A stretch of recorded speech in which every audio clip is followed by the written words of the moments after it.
Jangan sampai seseorang memahami atau mendekati Alkitab dengan satu pendekatan exegesi. Artinya, orang sudah punya kesimpulan atau konklusi dulu, dan orang tersebut akan mencari-cari, mengutip-ngutip ayat-ayat atau menyelewengkan penafsiran dan arti yang sesungguhnya demi mendukung kesimpulan atau konklusi yang telah dibuat terlebih dahulu.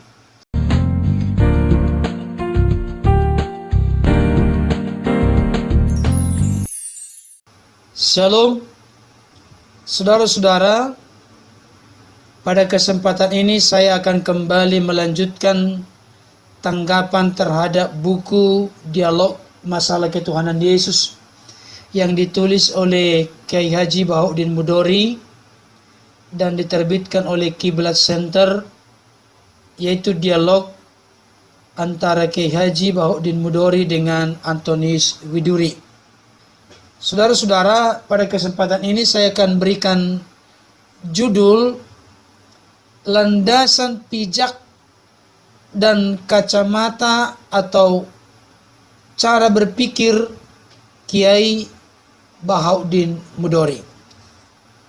Saudara-saudara, sebagai seorang kiai, tokoh dari agama yang dipeluknya, tentulah Kiai Haji Bahaudin Mudori ini melandaskan cara pikirnya dari ajaran agamanya, yang semuanya itu bersumber dari kitab suci Al-Quran.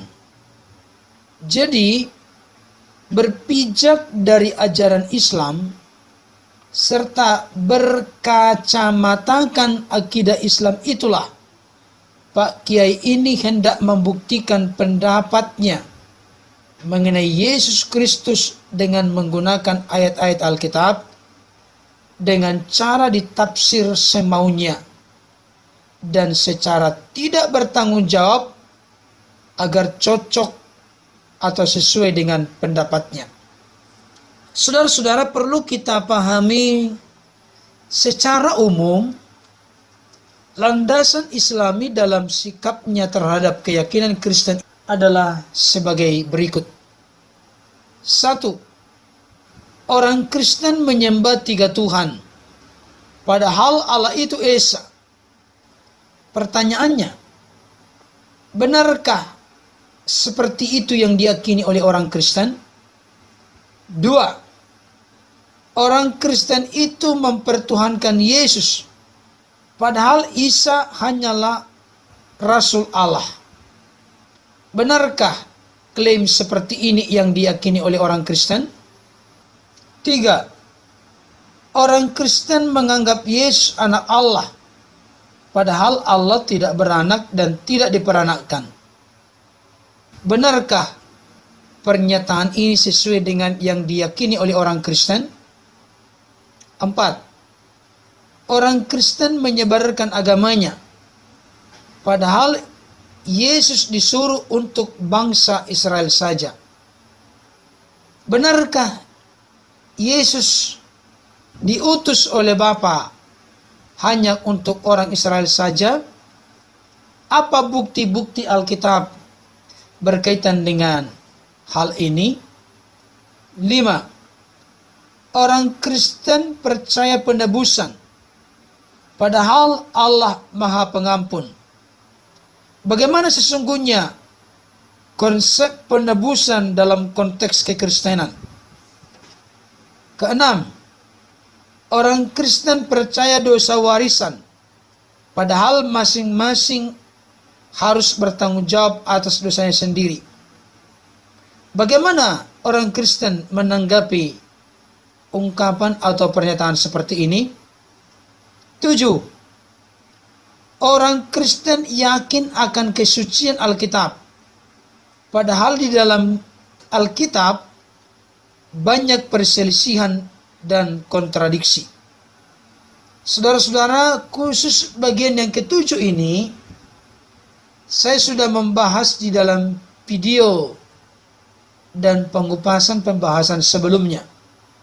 Silakan berkenan untuk mendengarkan dan menyimaknya sampai tuntas atau sampai selesai supaya tidak gagal paham. Saudara-saudara, dari nomor 1 sampai nomor 6 yang sudah saya sebutkan tadi, nanti kita akan bahas itu secara luas dan mendalam di dalam pembahasan-pembahasan berikutnya. Oleh karena itu, saya berharap Bapak Ibu Saudara bersabar menunggu pembahasan-pembahasan itu secara lugas, tuntas, dan secara terang benderang. Saudara-saudara, saya lanjutkan dulu berkaitan dengan landasan pijak dan kacamata atau cara berpikir Kiai Haji Bahoddin Mudori. Dengan berpijak dan berkacamata landasan dogma Islam yang demikian itulah Pak Kiai dan para polemikus Islam lainnya menilai dan memandang Alkitab dan iman Kristen. Sehingga ayat-ayat Alkitab dikutip agar sampai pada kesimpulan yang sudah saya sebutkan tadi, mulai dari nomor 1 sampai nomor 7. Jadi memang Pak Kiai atau para polemikus Islam lainnya tidak pernah sungguh-sungguh tertarik untuk belajar Alkitab agar mengerti pengajaran yang terkandung di dalamnya. Namun menghafal Alkitab untuk dijadikan alat berdakwah kepada orang Kristen. Agar orang Kristen yakin akan ajaran Islam, karena Alkitabnya sendiri yang digunakan landasan. Namun saudara-saudara, tentu saja ajaran Alkitab yang tidak sesuai dengan ajaran Islam akan diabaikan, ditinggalkan, ditutup-tutupi, atau diselewengkan penafsirannya. Seperti yang akan kita lihat di dalam pembahasan kita selanjutnya nanti. Hal itu akan mewarnai keseluruhan halaman demi halaman dari buku Dialog Masalah Ketuhanan Yesus ini. Namun, kita sudah tahu dari semula bahwa pokok-pokok ajaran Islam di atas itulah yang hendak dibuktikan oleh Pak Kiai dalam buku ini dengan menyelewengkan makna ayat-ayat Alkitab. Kesimpulan tentunya telah diyakini dulu, lalu dicarikan bukti-bukti yang menunjang kesimpulan tadi dari ayat-ayat Alkitab dengan jalan dicocok-cocokkan atau diselewengkan penafsirannya. Nah, saudara-saudara, inilah yang seringkali saya katakan, ketika seseorang ingin memahami Alkitab, siapapun itu harus betul-betul memegang prinsip yang mendasar ini. Jangan sampai seseorang memahami atau mendekati Alkitab dengan satu pendekatan eisegesi. Artinya, orang sudah punya kesimpulan atau konklusi dulu, dan orang tersebut akan mencari-cari, mengutip-ngutip ayat-ayat atau menyelewengkan penafsiran dan arti yang sesungguhnya demi mendukung kesimpulan atau konklusi yang telah dibuat terlebih dahulu. Saudara-saudara, hal inilah yang saya katakan seringkali akan membelokkan seseorang, bisa secara sadar tidak sadar, sengaja tidak sengaja, sudah menyimpang dari intisari dan maksud tujuan daripada Alkitab yang sesungguhnya. Kalau seseorang ingin mendekati Alkitab, dekatilah dengan eksegesi. Artinya, jangan menonjolkan praduga dari kita dulu bahwa inilah yang benar. Oh tidak. Apa sih sesungguhnya pesan inti, substansi yang ini disampaikan oleh kitab suci tersebut atau ayat-ayat tersebut kepada saya? Kalau kita memiliki pendekatan seperti itu dalam mempelajari Alkitab, maka lambat atau cepat kita akan menemukan mutiara kebenaran yang akhirnya membawa kita kepada keselamatan. Itu sebabnya di permulaan pembahasan saya, saudara-saudara, sudah saya katakan dengan tegas dan akan saya buat dengan contoh yang lain. Yang pertama itu saya buat contoh Undang-Undang Dasar Negara Republik Indonesia tahun 1945. Itu tidak boleh ditafsirkan, dimengerti, dipahami dari sudut pandang Undang-Undang Dasar Amerika Serikat. Yang mengerti dan memahami Undang-Undang Dasar 1945 adalah orang Indonesia, bangsa Indonesia. Siapapun orang di luar Indonesia, sepintar, sehebat apapun, sebrilian, sejenius apapun dia tidak akan bisa menghayati kekayaan yang terkandung di dalam Undang-Undang Dasar 1945 yang kita pegang, yang kita miliki. Tentunya kita akan memiliki pengertian, penghayatan yang lebih dalam dari siapapun orang-orang di luar sana berkaitan dengan Undang-Undang Dasar 1945. Contoh yang kedua sebelum saya selesai dengan bagian ini. Bapak Ibu Saudara tahu dengan pertandingan sepak bola dan pertandingan bola voli. Ini merupakan sesuatu yang sudah tidak asing lagi dalam konteks keindonesiaan kita. Coba Bapak Ibu Saudara berpikir, bagaimana kalau seandainya peraturan sepak bola dipakai untuk bola voli? Atau sebaliknya, peraturan bola voli dipakai untuk sepak bola? Maka tidak akan mungkin klop. Tidak akan mungkin cocok. Ketika seseorang bermain bola, ketika kena tangan, itu hands. Itu melanggar peraturan. Wasit pasti meniup fluid, menunjukkan itu pelanggaran. Demikian juga dengan peraturan bola voli. Tidak boleh diterapkan secara sempurna kepada peraturan sepak bola. Biarlah peraturan bola voli berlaku untuk bola voli dan peraturan sepak bola berlaku untuk sepak bola. Jangan disilang, saudara-saudara.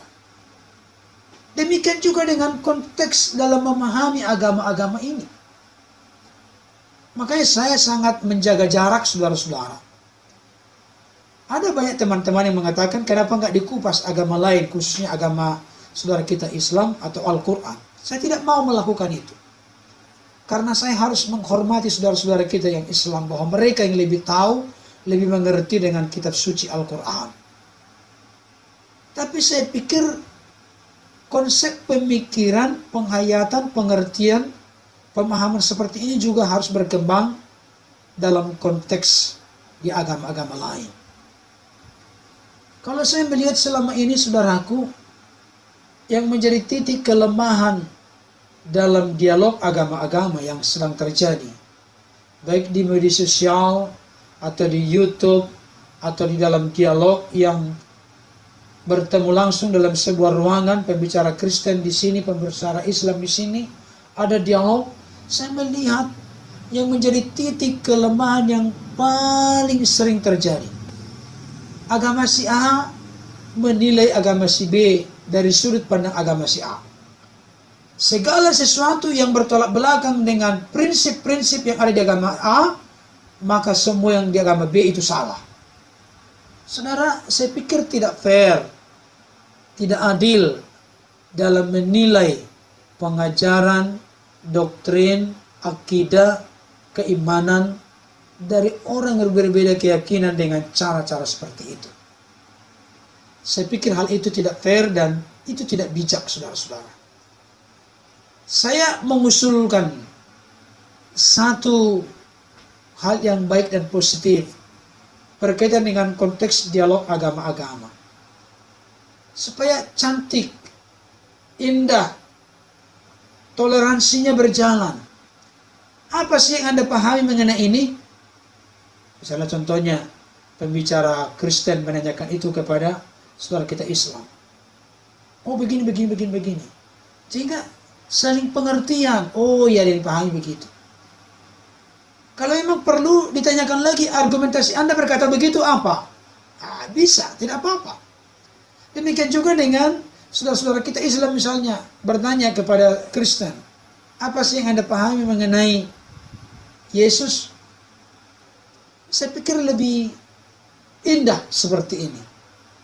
Tidak akan menimbulkan hal-hal yang kurang baik dalam konteks kebersamaan di tengah-tengah bangsa yang pluralis, bangsa yang majemuk.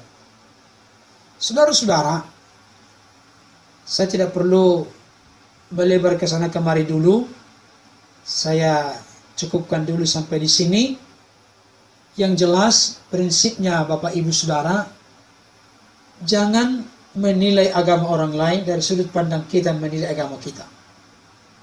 Sebaliknya, janganlah Anda menilai agama saya dari sudut pandang Anda memahami agama Anda. Karena memang sudah ada keunikan, ada perbedaan satu dengan yang lain. Biarlah di tengah-tengah perbedaan itu kita saling melengkapi. Di tengah-tengah perbedaan itu kita boleh melihat sebuah keindahan. Ketika perbedaan itu kita jaga, kita rawat, kita kelola dengan baik. Tuhan Yesus memberkati.